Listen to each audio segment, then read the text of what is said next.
Let's get down to business, folks. Why don't we? It's Specky season. And who the fuck has been ready for this all year? Really I guess you only gotta wait 8-9 months. But I'm ready. I hope everybody else is ready. A little late, but I wanted to wait until September Clay. I felt like that was a good day for me to put this out. We do have confirmation of some spectacular 2020, 2021 videos getting sent to me. You know, everyone knows Send Law is the video, you know, the beautiful creation that was and what the backstory is. So the fact that we're even close to a situation where I might have videos, you know, you got to give a shout out to Coach Christmas for really, for doing, you know, it's hard to give a shout out to Coach Christmas because, you know, he is the problem, but he also is the solution.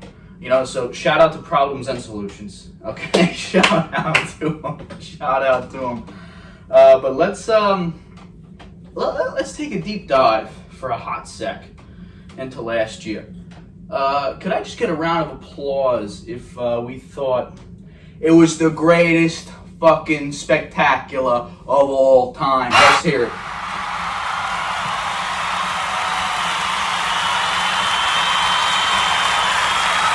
That's what I thought. And who thinks that this year is going to be worse? Anyone? Huh. Well, you guys can't possibly think this year is going to be. You think it's going to be better?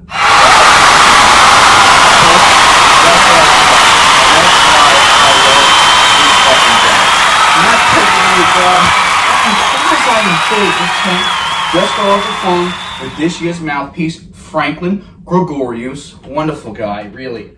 Wonderful guy. He sent me some pictures on the down low of his lizards. Beautiful lizards. Really, honestly, I'm considering getting lizards. Less about him, more about me just acquiring new things to father. But it's exciting. He's an awesome guy. Can't wait for him to get to talk to you guys. I'm sure you're going to love him. Kind of like Odie, where, I mean, well, let's pump the brakes there. He's not like Odie, but he's got a personality, this guy. He really does, and he's just, I don't know, there's not a word I can say, but I'm just excited for you guys to meet him. Not meet him, but talk to him. He's getting a little bit better with Twitter. I've been helping him out, just like over the phone, trying to like give him, I guess, tech support. But as you guys know, I'm not the one to be given tech support. But let's bypass all that. Let's start how we started last year with the Specky opening video. And let's go through the names of the candidates we got on the slate. Like every year, the numbers are just going to keep increasing, right? Less this year for that. Thank you. I expect this number to increase by multiples every single year because that's the level of competition we want, okay?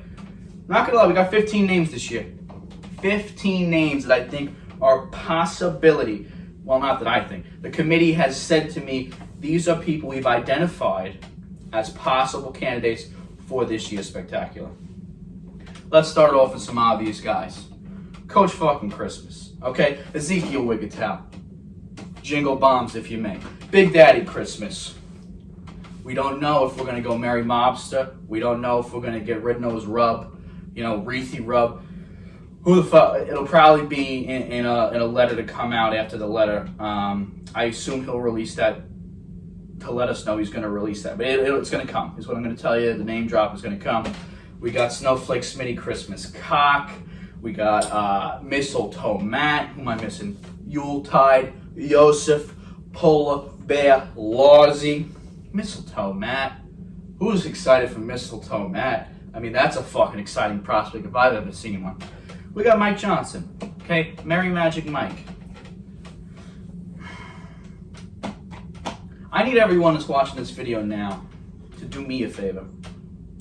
I want to see Mike Johnson at this year's Spectacular. And if you want to see Mike Johnson at this year's Spectacular, I need you to send him a tweet right now when you watch this video. Stop, pause the video, pause it right now. Go onto Twitter, shoot a tweet out at Mike Johnson. Where's the campaign, baby? What, are you afraid? Okay? Or something racist. Whatever you want to do. You know, the message is up to you. Let him know that we want him here. Okay? You can throw a little bit of a jab, a tiny jab. But make sure he knows that the reason we're throwing the jab is we want him here. We want him welcome. One of the greatest prospects we've ever seen, an amazing rookie year, and I just, it would pain me so much to watch a career end so short, you know, simply because of just situational stuff. You know, we got to get this guy back and rolling. We got to get him. I'm sorry for that. Let me just make sure I have everyone here. I wrote some names down. I definitely mentioned Justin, who should be the number one pick. Someone tell me why he shouldn't be. I'd love to know.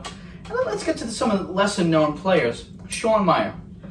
Guy's been on the pipeline for God knows how many fucking years. He'll continue to be on the pipeline. Pipeline rankings to come out later this week. Who knows where he's going to rank? He's always been a consistent top 1 or 2. At this point, we know we have 2 strong rookies this year, so we'll see how the committee wants to go with that. Kevin Donahue. Does he make it on the pipeline this year? I don't know. You know, it's been a lot of years in a row, but frankly, you know, he's still hot. So it's not like that's changed. And it's the only reason he was on it before, so it leads you to believe what could get him off of it. You know, and God bless that for sure. Then we got a guy who talking about fucking hot. How about Logan Humber, folks? Everyone sleeps. I think everybody sleeps. We got 2 highly touted Allenberg brothers, but could go 1 and 2 this year in any flip flop. Okay, just tearing up the league, and nobody's thinking about the guy in the middle, the number 2 kid. Okay, Logan Humber. If you don't think that this kid like that could start a campaign with originality, with cheer, okay, gluttony. I know that's one of the big things. Doesn't look like he could eat. I've seen the kid eat. Okay? What is the 4th thing? Originality, cheer, gluttony, consistency. And consistency.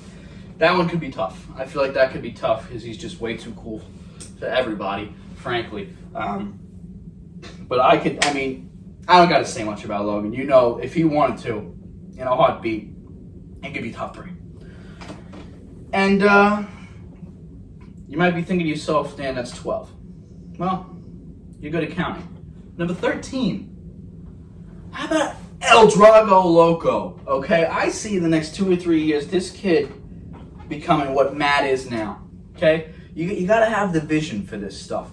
Down the pipeline, he's down there. But Matt was 2 years ago, right? Then last year at the end, he kind of threw his foot in the door, see what happens, feel it out. And this year, oh baby. Back up the truck now. Joe's in another situation where it's like, Jesus Christ, this kid can't catch a break. He's in like what seems like the greatest rookie class of all time last year. Gets beat out for a last spot. He's like, all right, well, this year's my year. You know, I'll be the top rookie. Oh, hold on. Here comes Mistletoe Matt. And that could be, let's say Joe gets snubbed again this year. I'm just throwing out stuff. Don't think it will, don't think it won't. Let's say Matt beats out Joe this year. Not to say that it has to be a rookie. Again, let's say Matt beats out Joe this year, and Joe's like, Jesus, all right, next year, rookie class will be clear. I'll have an easy way in. Here comes Nick Vizza. Here fucking comes Nick Vizza. You know what I'm saying? This is why it is so important to establish yourself and never give up. And never drop the ball. Coach Christmas knows. So does Jingle Bombs. You see the way that they're campaigning right now? Jingle Bombs is a guaranteed spot. But if he doesn't campaign right now and he loses the luster on his career path, you know, it's a tough league, man. It's a tough league. You know what I mean? You could be a star player, and in 1 year you don't perform. It's like, well, we got 15 guys right here ready to suit up and give it everything they have. So if you're not constantly doing that, I'm sorry, but there are people hunting for your jobs. So job security is number 1 here at the Specky, and the only way to do that is to just spread love and Christmas cheer. That's all you got to do. We're not asking you to run suicides. Just spread love and Christmas cheer, baby. I mean, it's one of the easiest things you can do. You should want to do it. Now you're saying, Dan, it's still 13. The 2 most important, I think, they have identified for this season and going forward. Sarah Mantillon, Jen Mantillon. Folks, we are looking at something unprecedented. For the first time ever, we have seen female individual interest in a spectacular. Not much. I'm not saying it was an abundance of interest, But it's back there, the subconscious, okay? It's been mentioned, it's been thrown around. It's like, well, why can't I go? And once you get that why can't I go, and once you just create a name for yourself and get into the Twitter sphere, that shit'll suck you in. That shit'll suck you in. I'm thinking by 2024, 2025, I could see one of them going top 3. I could see them being 2 out of the top 3 in the fucking draft. That's what I'm saying is, we're still deep. Don't get comfortable, no matter who you are. And Coach knows this, and I'm not attacking Coach. I'm just saying it because I've never seen a fucking resume like this guy's put together. But he knows. Don't get comfortable. There are people coming. They want your job. They want your spot. And I think the greats of this league have done a great job of understanding the responsibility that they have to continue to show why they got there. Because that's what it is. Once you get there, you have a responsibility to the rest of the league just to set an example. And I think everyone has really done an amazing job with that. So I want to thank you personally. That being said, let's get some. I just have some little notes here that I'm just gonna read off. Jill's boyfriend, Zesty Keen, has since been Zesty gone, unfortunately, or fortunately for whoever's looking for a variant invite, because there's probably one more spot now. So give a cheer or a boo for that. How you feel about Zesty? I know I was going nuts, to be frank, and I already got a guaranteed spot at this table. Anyway, I'm sorry. More serious note. So we had the year of inclusion, right? Kind of the first year that the committee decided, let's put a brand, let's put an identity on the year, because we got to a place organizationally where other things are looking at us, and we need a motto. We didn't want a mission statement just for our company. I mean, we do have one. It's not a company. Trust me, it's not. There's no revenue being made here, unfortunately. Just lost. Because it changes. We want to be adaptable here, and I think the biggest thing in that year was, it was all white participants. And what do? We go out and get Mike. What happens the next year? Black Lives Matter goes crazy, ahead of the curve. Next year following, year of togetherness. I mean, that's a layup, right? In the year of Corona, unfortunately, some setbacks happened, and we weren't really able to be together necessarily as much as we'd like to be. But, just beautifully encapsulated that year. This year, year of recovery. And I hope that it happens during this year. It's been tough on a lot of people.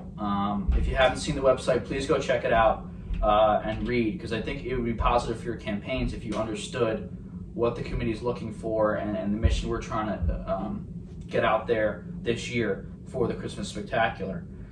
It has not been easy on a lot of us, mentally, physically, and other. And to just kind of finally be able to wipe all this stuff off, and not really, because I'm still wearing masks in school, right? It's not over. It's definitely not over. But as much as we can, wipe it off and get back together with everybody. This stuff builds on each other. Get back together with everybody and just get back to normalcy. Just recover. Reclaim the spectacular in the way that it should be. Just people coming together and being close. Speaking of the spectacular and the way it should be, I want to address the date situation. There's been a lot of questions to me, do you know the date, like on the down low? I don't. Unfortunately, organizations like Majestic and Eastwind don't feel necessary to put out their Christmas brunch dates in September. You might find that to be asinine. I do. But there's nothing we can do about that. That's going to be on them. When they do come out, I can almost guarantee you're not going to know right away either.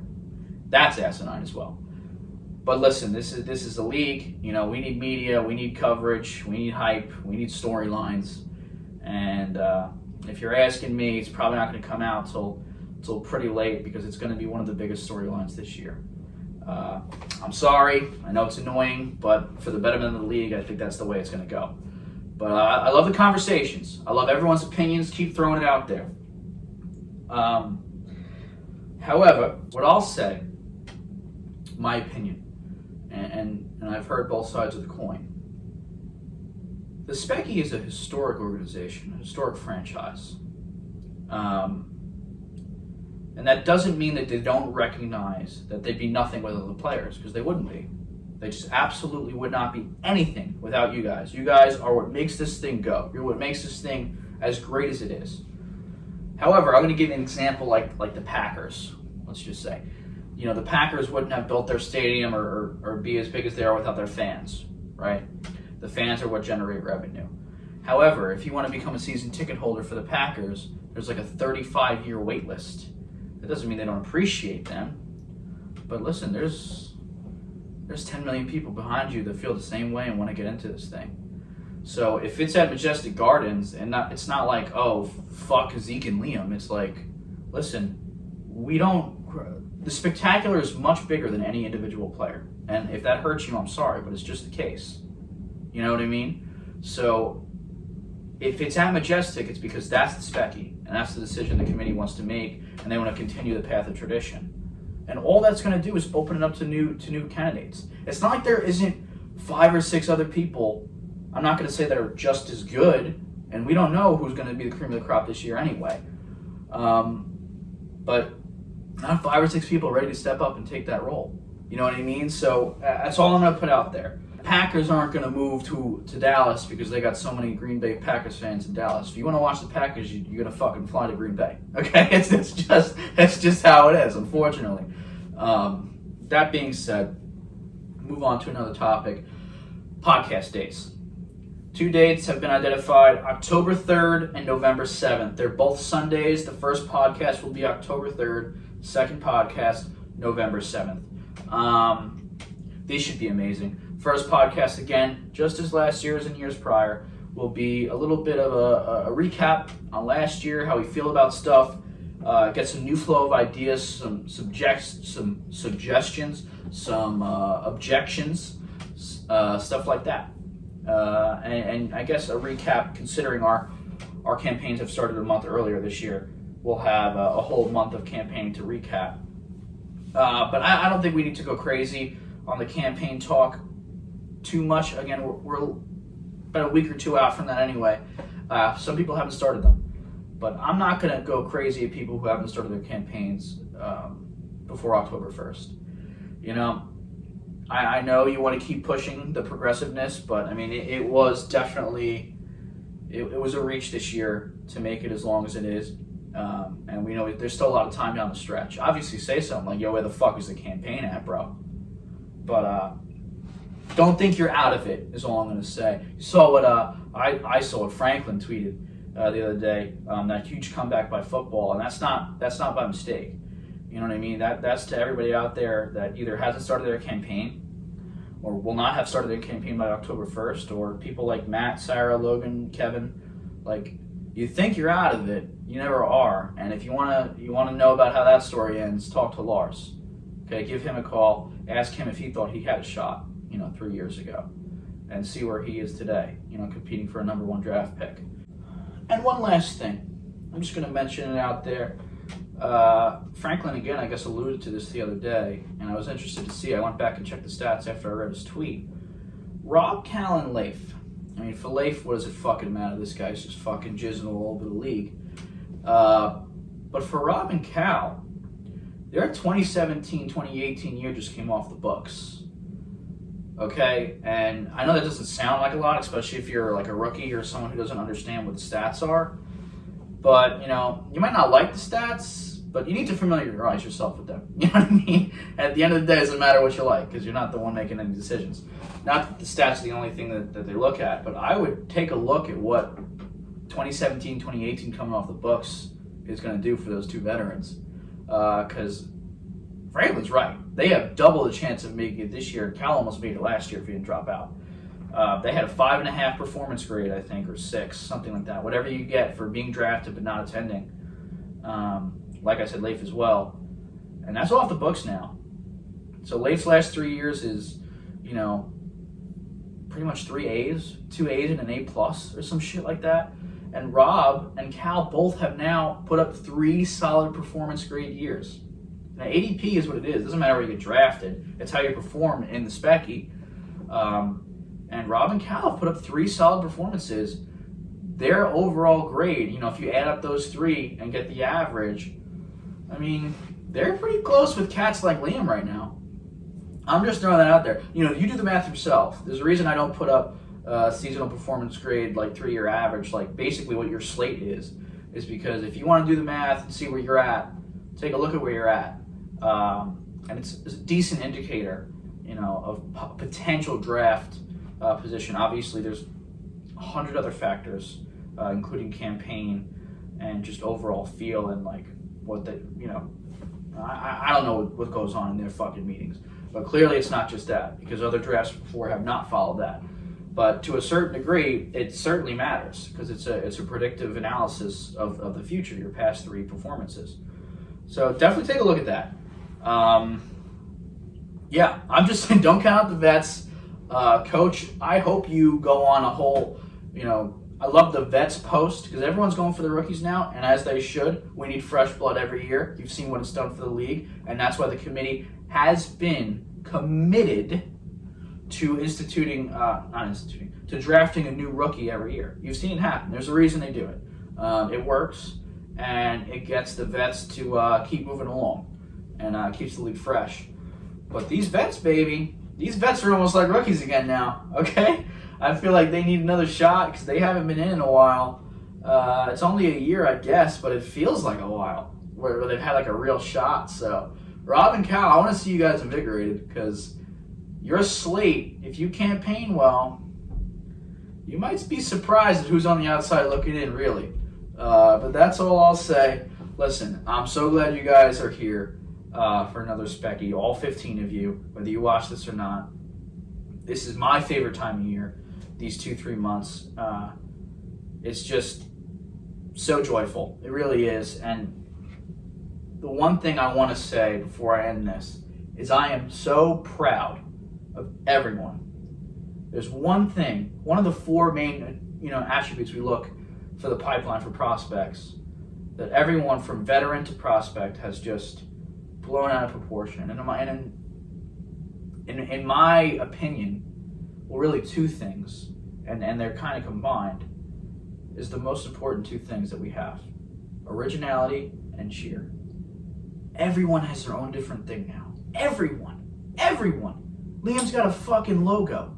Matt's got a beautiful live stream that just brings it home. We don't have anything like it, okay? You want to go to Zeke's page, click on the video, and feel like you gotta hide, and then in the next second you go to Matt's and he's just whispering to you to tell you about Jesus. I mean, it's like the diversity, however you want to take in Christmas spirit, it's there for you, baby. And it's so amazing because this sport is going to go so beyond just the spectacular, so beyond the players. And I promise you, there's going to be a fan base that may not even feel like they're interested in getting in the league, but just want to celebrate Christmas a little bit early. And there's just so much content out there now for people to consume and revitalize them. There's a lot of anxiety, depression, and other stuff going on right now, especially because of Corona. And the content that we're putting out, whether you know it or not, can really affect somebody.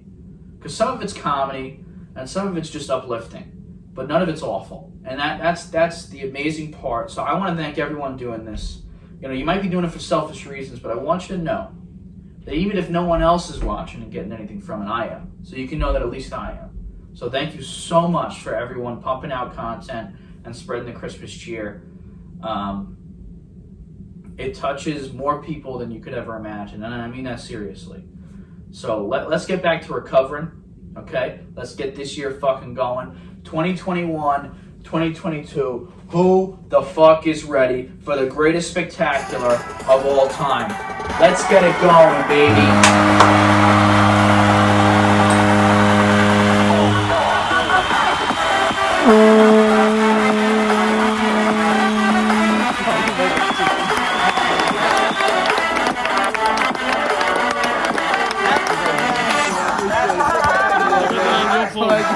Congratulations. There we go. Happy